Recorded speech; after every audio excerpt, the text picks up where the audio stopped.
আজকের ক্লাসে আমরা পাইথন প্রোগ্রামিং এর ফাংশনের রিটার্ন স্টেটমেন্ট নিয়ে আলোচনা করব। তো দেখো, ফাংশনের রিটার্ন স্টেটমেন্ট ব্যবহৃত হয় to exit a function and return a value. অর্থাৎ একটা ফাংশন থেকে এক্সিট করার জন্য, অর্থাৎ ফাংশনের এক্সিকিউশন টার্মিনেট করার জন্য এবং ওই ফাংশন থেকে একটা ভ্যালুকে রিটার্ন করার জন্য আমরা রিটার্ন স্টেটমেন্ট ইউজ করি। তো দেখো, এখানে একটা সিম্পল প্রোগ্রামে আমরা রিটার্ন স্টেটমেন্ট এখানে ব্যবহার করছি। তো রিটার্ন স্টেটমেন্ট সে কমপ্লিট স্টেটমেন্টটাকেই রিটার্ন করবে। এখানে রিটার্ন হবে কি 5 ইন্টু এক্স, তাহলে এক্স এর ভ্যালুর সাথে 5 মাল্টিপ্লাই হয়ে তারপরে যা ভ্যালু হবে তাই রিটার্ন হবে। তো দেখো, ফাংশন প্রথমে এক্সিকিউশন হবে এখান থেকে, তাই না? যেহেতু এটা একটা ফাংশন ডেফিনেশন, তাহলে এই দুইটা লাইন এক্সিকিউশন হবে না। তাহলে প্রথম কোন লাইনটা আমাদের এক্সিকিউশন হবে? তোমরা এই সবগুলো পাইথন প্রোগ্রামিং ভিজুয়ালাইজার যেটা আছে, যেটা আমি তোমাদের ইয়েতে দেখাইছিলাম, এই যে উইন্ডো যেটা আছে, এটাতে যায় তোমরা ট্রাই করবা। আচ্ছা দেখো, তাহলে আমাদের এখানে এই প্রিন্ট স্টেটমেন্টের মধ্যে ভিতরে কি আছে? একটা ফাংশন আছে আর তার ভ্যালু প্যারামিটার কত দিয়ে আমরা পাস করতেছি 3। তাহলে এই এক্স এর ভ্যালু হবে 3।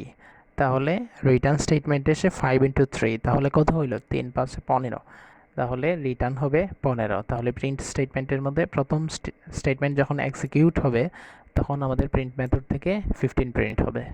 একইভাবে যখন 5 যাবে তখন 5 5 25, তাহলে দ্বিতীয় স্টেটমেন্ট আসার পরে 25 প্রিন্ট হবে। যখন 9 যাবে তাহলে 45। তাহলে এই স্টেটমেন্ট যখন এক্সিকিউট হবে, এই স্টেটমেন্ট, তখন আমাদের প্রিন্ট মেথড 45 প্রিন্ট আউট করবে। তো দেখো, এইখানে এক্সাম্পলের সাহায্যে আমি রিটার্ন স্টেটমেন্টের বিভিন্ন অবস্থা, আমি বিভিন্ন ক্ষেত্রে বিভিন্ন ধরনের তাদের সিচুয়েশন, এটা আমি দেখানোর চেষ্টা করছি। তো দেখো, প্রথমে এটা একটা ফাংশন, মাই ফাংশন। এটা একটা ফাংশন যেখানে প্রিন্ট একটা মেথড, প্রিন্ট একটা স্টেটমেন্ট আছে, তারপরে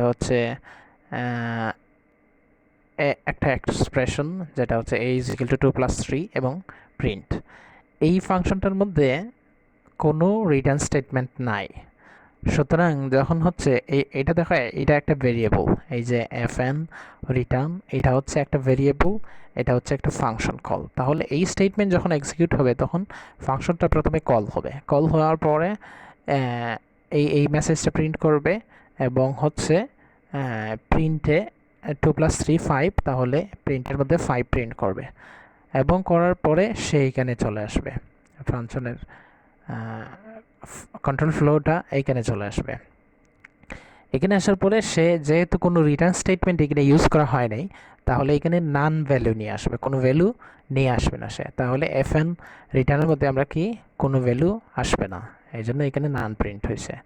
তাহলে এটা একটা অবস্থা।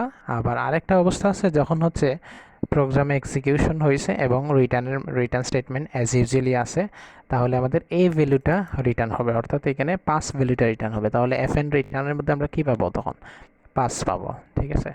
আচ্ছা, এইখানে দেখো, এই অবস্থার ক্ষেত্রে তাহলে আমাদের রিটার্ন স্টেটমেন্টটা প্রিন্ট স্টেটমেন্টের আগে আসছে। এখানে দেখো, তাহলে এই রিটার্ন যখন পাবে তখন সে আর এই প্রিন্ট এই